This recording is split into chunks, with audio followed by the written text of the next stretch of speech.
오늘 말씀은 사무엘상 29장 말씀인데요. 우리의 대적이 될까 하나이다. 그런 제목의 말씀입니다. 이제 블레셋과 이스라엘이 전쟁을 앞두고 있는데 이제 일촉즉발의 위기 가운데 있습니다. 이제 곧 전쟁이 시작됩니다. 블레셋 사람들이 이스라엘과 싸우려고 내려와서 아합에게 진을 쳤고 사울과 그의 이스라엘 군대는 이스라엘에 진을 쳤더라. 이렇게 말씀이 시작됩니다. 이제 싸우는 건 시간 문제입니다. 싸우게 되면 어떻게 됩니까? 반드시 전쟁의 승패가 나뉘게 됩니다. 승리하느냐 패배하느냐, 이것은 한 국가의 흥망성쇠를 결정하는 아주 중요한 일이 되겠습니다. 그래서 군대에서도 군인들이 한 번 있을, 앞으로 있게 될, 언젠가 있게 될, 언제 있을지 모르는 그 전쟁을 위해서 훈련하는 것이죠. 그래서 훈련하되 아주 강한 훈련을 하는 것을 볼 수 있습니다. 군인을 배출하는, 이제 민간인 신분에서 들어가서 입소하고 장정의 신분이 되고 다시 한번 신체 검사를 통과해서 군인이 될 수 있다 생각하면은 이제 훈련병이 돼요. 훈련을 받게 돼요. 군인으로서 생활할 수 있도록 훈련을 받게 되는데 제2논산훈련소에서 훈련병들이 훈련을 받습니다. 그런데 그때 그 제2논산훈련소에 큰 글자가 이렇게 연병장에 새겨져 있는데 그게 뭐냐면 강병육성, 강병, 강한 병사, 강한 군인, 강한 군대를 육성하는 것이 훈련의 최종 목표다. 왜 강병 육성입니까? 전쟁에서 이겨야 되니까. 그래서 구호도 다짐하는데 필승 그럽니다. 필승, 반드시 승리한다. 반드시 승리할 승, 반드시 승리한다. 여러분, 그래서 국가의 안녕, 또 그 다음에 국민의 생명과 안녕과 그 모든 가지고 있는 것들을 보호하는 가장 중요한 관건이 뭐냐면은 전쟁이 있을 때의 필승입니다. 반드시 이기는 것밖에 방법이 없습니다. 만약에 전쟁에 패하게 되면 어떻게 될까요? 그 모든 것을 다 잃어버려요. 그래서 나라를 잃어버리잖아요. 그러면은 국민의 생명과 안전과 가지고 있는 모든 것들을 다 빼앗기게 되는 것을 볼 수 있습니다. 여러분, 베트남, 올북, 올남 그랬죠? 그래서 우리나라 남북이 나뉘어진 것처럼 그렇게 나뉘었잖아요. 북쪽은 올북, 베트콩 쉽게 말하면, 그 다음에 올남, 베트남, 올남 이렇게 했는데 여러분, 그 전쟁에서 올남이 승리해야 돼요. 왜냐하면은 올북은 공산주의 국가 체제잖아요. 그래서 민주주의 국가인 세계적인 제국인 미국이 도왔잖아요. 미군을 보내고 또 우리나라에서도 파병했죠. 다른 나라에서도 파병을 했어요. 그리고 미군이 천문학적인 그 비용을 대고 또 신무기들을 아주 많이 댔어요. 그러면 싸우나 마나 누가 이깁니까? 올남이 이기는 거죠. 올남이 이겨야 정상 아니겠습니까? 근데 결과는 어떻게 됐습니까? 올북이 이겼어요. 올남이 망했어요. 그래서 베트남이 공산주의 국가가 됩니다. 그때 비참한 게 뭐냐면은 사람들이 왜 전쟁에 졌냐면은 신무기를 주잖아요. 그러면 이 군인들이 올북 베트공한테 돈을 받고 팔아요. 그러니까 아무리 미군이 군사물자를 신무기를 줘도 그게 다 어디로 가요? 올북으로 가는 거죠. 베트공한테 가는 거죠. 그래서 밑 빠진 독에 물 붓게.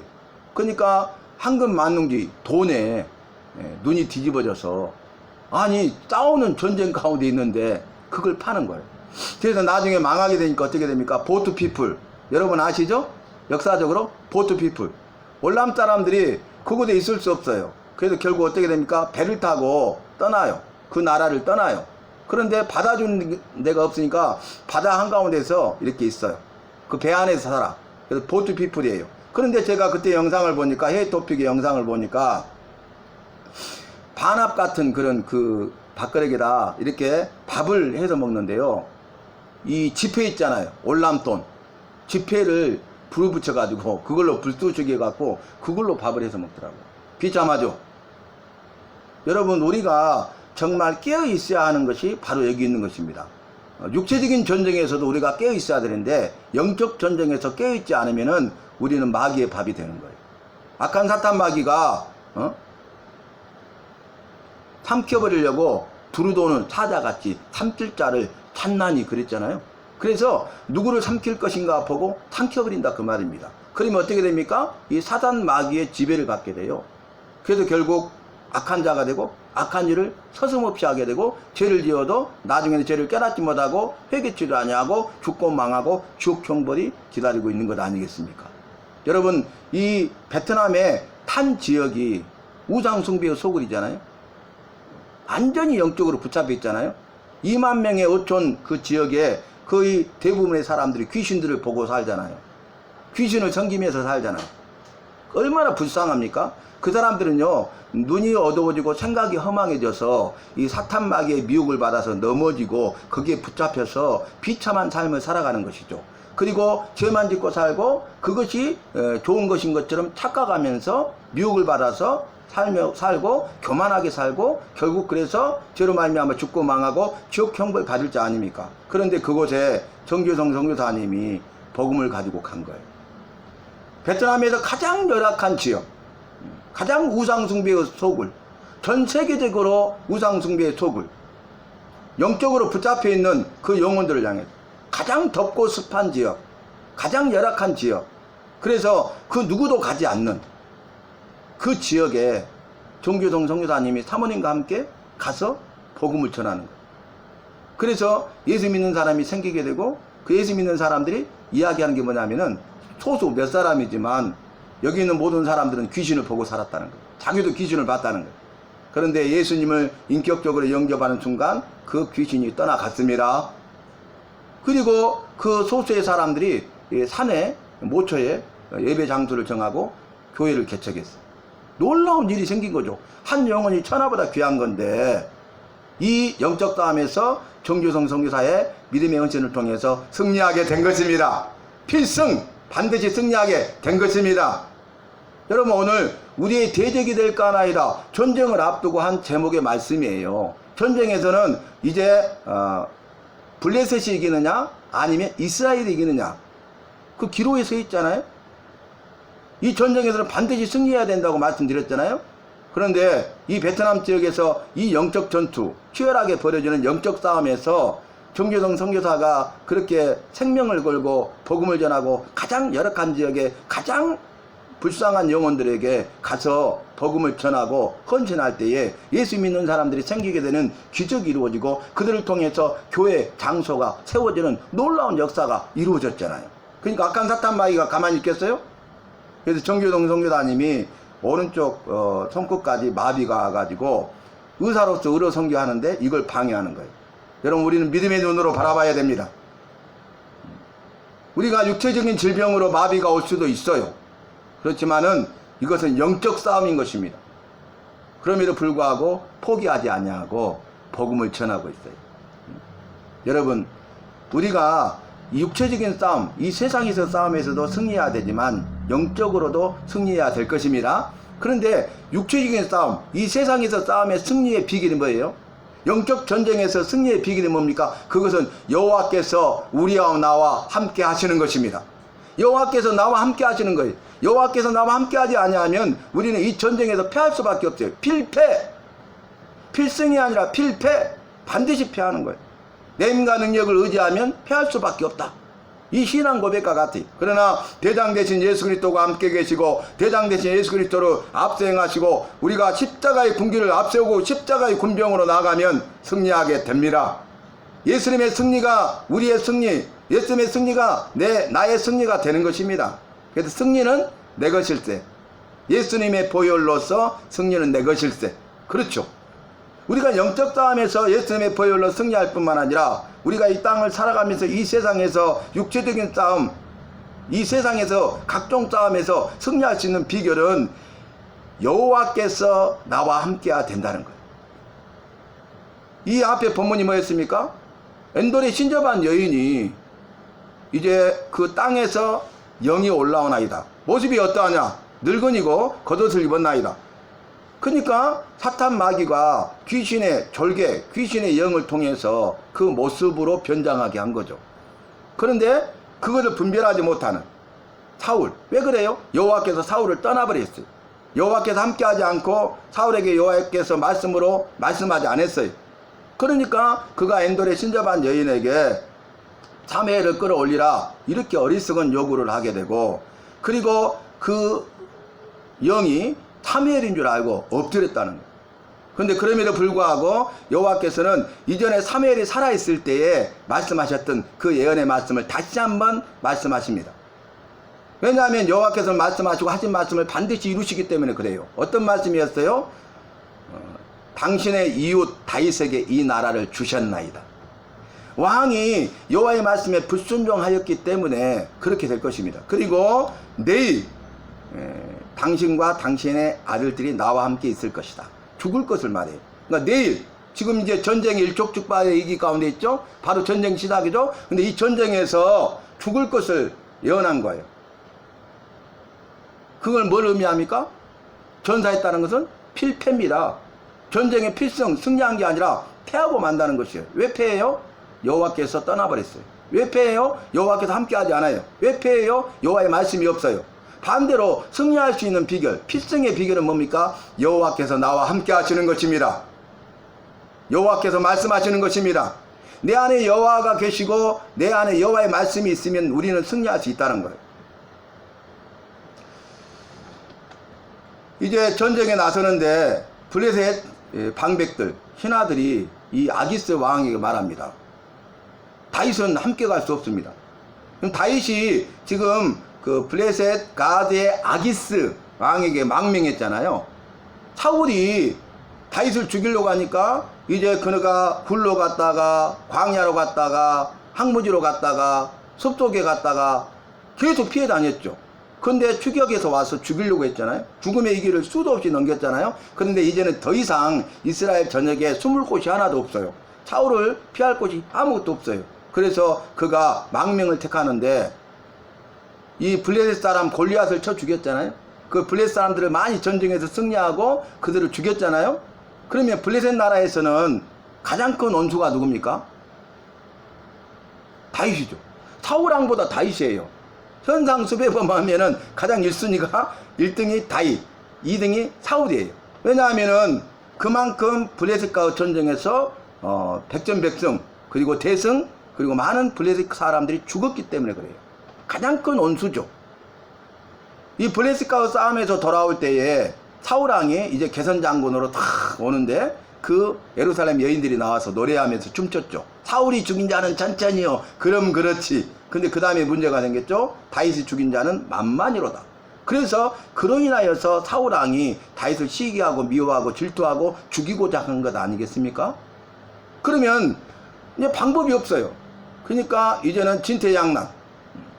뒤로 갈 수도 없고 앞으로 갈 수도 없고 어떻게 선택합니까? 망명을 선택합니다. 목숨을 건 거예요. 가서 죽음의 위기 가운데 있으니까 이제 문을 손으로 그지작거리면서 침을 수염에 타고 흘리면서 미치광이 행세를 하죠. 미치지 않고서는 네가 알 수 있겠냐. 그래서 생명을 보존해요. 오늘 말씀 보면은 이제 이 가드의 아기스 왕이 그 신하들에게 이렇게 말합니다. 그가 우리에게 망명하여 여러 날 여러 해 동안 나와 함께 있었으나 그가 나에게 잘못한 것이 하나도 없었더라. 지금 아기스 왕은 다윗을 신임하는 거죠. 그러니까 이스라엘과 전쟁을 앞두고 같이 나가서 전쟁 싸우자는 거예요. 여러분, 만약에 그렇게 되면은 동족 상잔의 비극이 생기잖아요. 다윗을 따라서 함께한 자들이 600명의 용사예요. 그러면 그들이 이 블레셋 군대 진영에 속해서 이스라엘과 싸운다면 이스라엘 사람들을 죽여야 되잖아요. 동족 상잔의 비극이 이루어지나요? 그런데 놀라운 것은 그의 방백들이 그가 전쟁에서 우리의 대적이 될까 하나이다. 그가 어떤 사람인지 아시지 않습니까? 그리고 다시 다윗이 그의 주 사울과 관계를 회복할 수 있는 좋은 기회 아니겠습니까? 만약에 우리를 대적해서 우리를 치면 우리는 집니다. 큰일 났습니다. 그러면은 그가 전가를 올리면은 그의 그 모든 것이 회복되어서 그의 나라로 돌아갈 것 아닙니까? 이렇게 하면서 그를 왕이 명한 곳으로 돌려보내서도 함께 할 수 없습니다. 함께 싸울 수 없습니다. 이렇게 말을 해요. 여호와께서 신하들을 통해서 일하신 것입니다. 동족 상잔의 비극을 막아 주시는 것입니다. 만약에 그렇지 아니하고 동족 상잔의 비극 가운데 있었다면 나중에 사울이 죽고 다윗이 왕이 되었을 때 얼마나 대적들이 그 가식거리가 되겠어요. 아니 우리 동족을 죽인 자다. 어떻게 왕이 될 수 있겠느냐. 왕이 돼서는 안 된다.